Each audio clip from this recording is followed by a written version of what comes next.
मेरा बेटा मार दिया मैंने, मेरे घर हमला करके आ जाते घर से, दूसरा बेटा भी तेरा मार देंगे, तुम फैसला नहीं करोगे तो। बेटा की बोलने लगा रही तो फैसला करवा में तू हवेली बनाओगी क्या?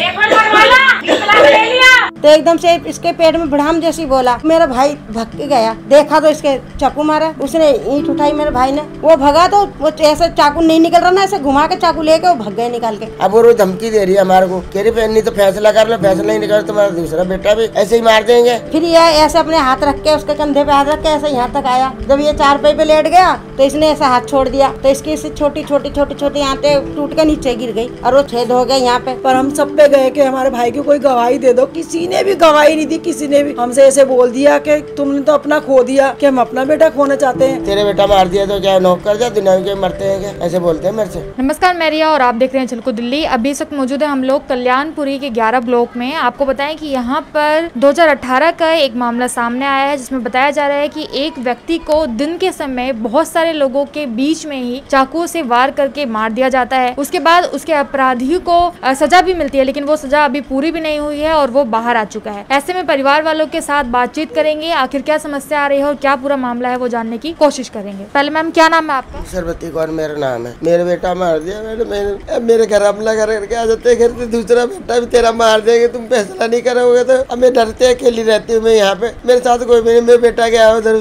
सुसर मर गया, उधर क्या हुआ है वहाँ पे, यहाँ पे कोई भी नहीं मेरा, यहाँ अकेली हूँ। सुबह सारे हमला करके मेरे किवाड़ भी तोड़ गए सारा, और घर में आड़ घुसे मेरे, सारा सामान भी मेरा तोड़ दिया उनने, और मारपीट भी मेरे से करी थी उनने। अब मैं डर के मारे ऊपर चले गई, मैं ऊपर मैंने कुंडा बंद कर लिया जीने का, और मेरे को ऊपर भी आने के मारने लगे, नीचे से ईंट पत्थर चढ़ाने लगे मेरे दीवार पे, उस पर किवाड़ पे जीने के ऊपर मेरे।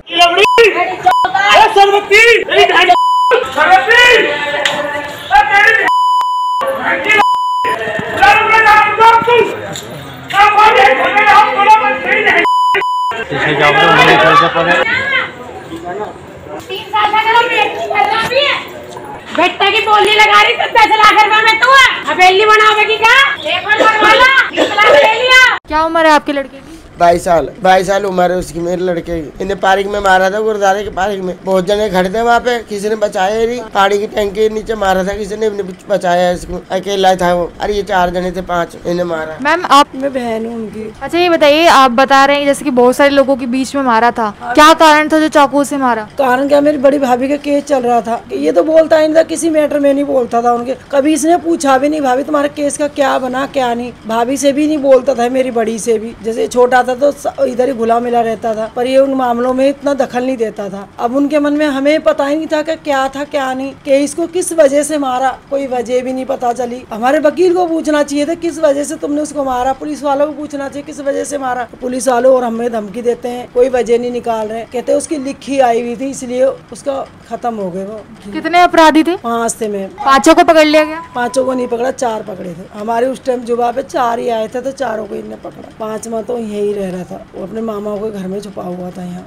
पर हम सब पे गए कि हमारे भाई की कोई गवाही दे दो, किसी ने भी गवाही नहीं दी, किसी ने भी हमसे ऐसे बोल दिया कि तुमने तो अपना खो दिया, कि हम अपना बेटा खोना चाहते हैं। वो 1-2 साल में बाहर आ जाएंगे, फिर हमारे बेटे को आंखों में रख लेंगे कि हमारे बेटे का तो बाहर काम चलते हैं, वहाँ मार देगा, तो हम क्या देख लेंगे, तुम्हारा तो यहाँ सबके सामने मार दिया, तो तुम्हें मिल गया, हमारा बाहर मार देंगे तो हम कहाँ से लाएंगे ढूंढ। किसी ने, हमारे अपने भी थे वहाँ, सारा परिवार था, किसी ने गवाही नहीं दी। अच्छा, ये बताइए, आप लोगों को कब पता चला था मैम जब मारा गया था, कब पता चला? जैसे मेरे भाई को चाकू मारा, मेरा छोटा भाई इससे बड़ा था, वो खड़ा था, वो भी वहीं पे खड़ा था, तो जैसे उसको एकदम से इसके जैसे चक्कू मारा, इसका एकदम से पटाखा बोला, तो सबने सोचा कि वैसे आपस में मजाक मस्ती कर रहे हैं, ऐसा पता थोड़ा ना था चाकू मार दिया है। तो एकदम से इसके पेट में भड़ाम जैसी बोला, तो वो मेरा भाई भग के गया, देखा तो इसके चाकू मारा, उसने ईंट उठाई मेरे भाई ने, इससे बड़े वाले ने, वो भगा तो वो ऐसे चाकू नहीं निकल रहा ना, ऐसे घुमा के चाकू लेके वो भग गए निकाल के चाकू। फिर ये ऐसे अपने हाथ रख के उसके कंधे पे हाथ रख के ऐसे यहाँ तक आया, जब ये चारपाई पे लेट गया तो इसने ऐसा हाथ छोड़ दिया, तो इसकी छोटी आंतें टूट के नीचे गिर गई और वो छेद हो गए यहाँ पे। फिर हम जैसे इसको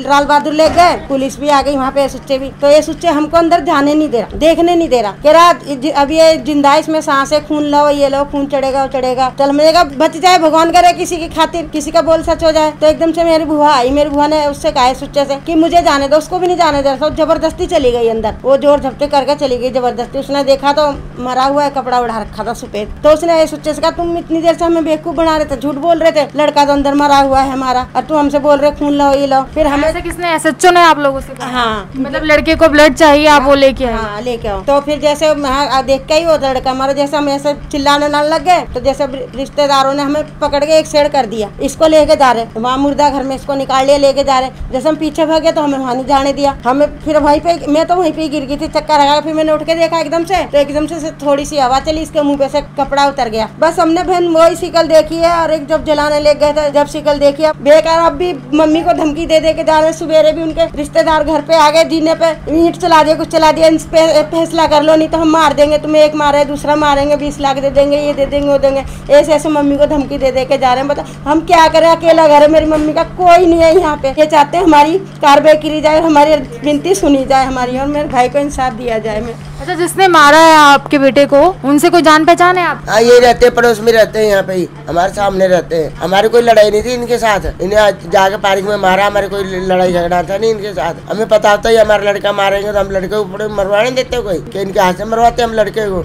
हम उसी टाइम भी भाग पड़ते, ये हमारे लड़के को ये मारेगा। हमें पता ही नहीं, हमारे लड़के को वहाँ पे मार दिया पार्क में। पार्क में बहुत पब्लिक खड़ी थी, वहाँ पे किसी ने बचाया ही नहीं पार्क में। अभी वो लोग हैं यहाँ पे? हाँ है, यहाँ पे छुटका है, वो पैरोल पे आए छुट के, जेल से छुटे पड़े हैं वहाँ से। अब वो रोज धमकी दे रही है हमारे को, कह रही नहीं तो फैसला कर लो, फैसला ही नहीं कर तुम्हारा दूसरा बेटा भी ऐसे ही मार देंगे। अब सजा कितनी होगी? दो मारे तो भी सजा उतनी है, एक मारे तो भी सजा उतनी है, 3 मारे तो भी सजा उतनी है। अब रोज धमकी मिल रही है मेरे को मैम। अच्छा, आपने बताया कि यहाँ पर आकर धमकी देते हैं, धमकी किस वजह से दे रहे हैं आप? धमकी दे रहे हैं फैसला कर लो, तुम फैसला नहीं करोगे तो तुम्हारा दूसरा बेटा को मार देंगे हम। फैसला क्या करना है? राजीनामा के फैसला ये हो जाए कि इन्होंने मर्डर नहीं किया, भी छूट जाएंगे, इन्होंने मर्डर नहीं किया। पर हमारे तो आज जो भी सुनता कि जब फांसी का हुक्म दे रखा है तो खूनियों को क्यों नहीं दिया? तो हमारे भाई को खूनी को भी फांसी का हुक्म दो। अगर हमने आज फैसला कर लिया तो वो फिर यही आएंगे हमारे पे। ये मम्मी यहाँ से घर बेच के तो नहीं जाएगी यहाँ से, कि यहाँ से कोई घर बेच के चली जाएगी, भाई तो यही रहेंगे मेरे, फिर वो मेरे भाई को मार देंगे। हमें उन पे कोई विश्वास नहीं है। हमारे एक भाई मार चुके हैं, हमारे दूसरे भाई को भी, दूसरे भाइयों को भी खतरा है। अच्छा, पुलिस ने क्या कहा है इसके ऊपर? क्योंकि जैसा आपने बताया कि अपराधी को छोड़ दिया गया है अभी, तो पुलिस का क्या कहना है? पुलिस का कहना, हमसे बात करने की जरूरत नहीं है, कोर्ट जाओ, अपने उससे वकील से पूछो और अपने जज से पूछो, उनने छोड़ा है, हमने नहीं छुड़वाया गया। तो पूरे 2 साल में कोई कार्रवाई हुई है अभी तक? कुछ भी नहीं, कोई कार्रवाई नहीं, कोई हमारे घर कोई पुलिस वाला नहीं आता। ये कोई बात होती है तो बुलाने जाती है एप्लीकेशन, इनको ये सोचे बाहर ही भगा देता है। जैसे मैं दे के आती हूँ ना 2 एप्लीकेशन, एक भी नहीं मोड़ के देते मेरे को। अरे सब वो धमकी देते तो एप्लीकेशन देने की आती है यहाँ पे, तेरे बेटा मार दिया तो क्या नौक कर दिया, दुनिया के मरते हैं क्या, ऐसे बोलते हैं मेरे से। अच्छा, आप बता रही हैं कि यहाँ पर जब मारा गया था तो उस टाइम पे खून यहाँ से साफ कर दिया गया था? हाँ मैम, गीता कौर ने खून साफ किया यहाँ, वो उसकी रविंदर की बहन है गीता कौर। जैसे हमने बोला तो वो पुलिस वाला हम पे हाथ उठाने लगा, तो कह रहा गीता कौर थी यहाँ पे, गीता कौर तो बैंक में थी उस टाइम के, अगर ज्यादा बोलोगी ना तुम्हें अंदर कर दूंगा उठा के। हमारे आईओ ने आज तक एक चक्कर नहीं मारा यहाँ आके, तो ये जाती है कई बार आईओ से मिलवा दो, माता जी हमसे बात ना करो, हमारे पे टाइम नहीं है, ऐसे कह के अंदर चले जाएंगे फिर नहीं आएंगे। ये बोलते मुझे एसएचओ से एसपी से मिलवा दो, एसपी पे इनको नहीं जाने देते अंदर ऊपर। इस बारे में आपने थाने में बताया कि मुझे घर पे आके धमकी दे रहे हैं या मारने की कोशिश कर रहे हैं? मेरे एसएचओ ने नहीं सुनी, कह रहा एप्लीकेशन ले, तू तो झूठ बोलती है, तू तो बार बार आती है झूठ बोलती है। नहीं तो आपने जो वीडियो बनाई है या आपके पास आई है वो दिखाई है आपने वहाँ? नहीं, वहाँ पे नहीं दिखाई हमने, कोर्ट में दिखाएंगे, यहाँ पे नहीं दिखाएंगे हम वीडियो, ये हमारी सुनवाई नहीं करते, हम यहाँ पे क्या करेंगे दिखवा के। कि हम तो ये चाहते हैं, जैसे हमारे भाई को बेकसूर मारा है, हमें इंसाफ चाहिए इन लोगों से। हमारे तो रो के आंसू भी सूख गए, हमारे तो आत्मा भी जलती है। हम यही करते हैं, झलक नू दिलो नू, हमारे तो भाई को इंसाफ चाहिए, हमें इंसाफ दिलो। आज हमारा भाई मारा है बेकसूर, कल को किसी और को भी मार सकते हैं। हमें आप इंसाफ करो, इंसाफ करो, हमें इंसाफ चाहिए। अगर कोई देख भी रहा है तो बहन, अगर जैसे मेरा भाई मारा, अगर आपका भाई हो तो आप अगर मैं इस वीडियो को देखिए, लाइक करिए और हमें इंसाफ दिलाइए हमें। तो ये देख रहे थे आप पूरा मामला, जहाँ पर परिवार के बीच में एक डर बना हुआ है, क्योंकि आपको बता दें कि जहाँ पर अपराधी को पैरोल पर छोड़ दिया गया है, परिवार के ऊपर आपराधिक जो भी फैमिली है उनकी तरफ से एक दबाव बनाया जा रहा है कि आप या तो आपसी सुलह करें या फिर अपने केस को वापस ले लें। तो अभी परिवार की यही मांग है कि इसकी जांच पड़ताल होनी चाहिए, क्या कारण रहा है, क्यों उन्होंने इनके लड़के को मारा है, या फिर जो भी कार्रवाई हो वो सख्ती से की जाए और जो अपराधी है उसको फांसी की सजा दी जाए। साथ ही इस रिपोर्ट को आप ज्यादा से ज्यादा शेयर करिए ताकि जो परिवार की मांग है वो पूरी हो सके। साथ ही मेरे साथ बनने के लिए आपका बेहद शुक्रिया। मैं रिया, कैमरा पर्सन राजा के साथ, झलको दिल्ली।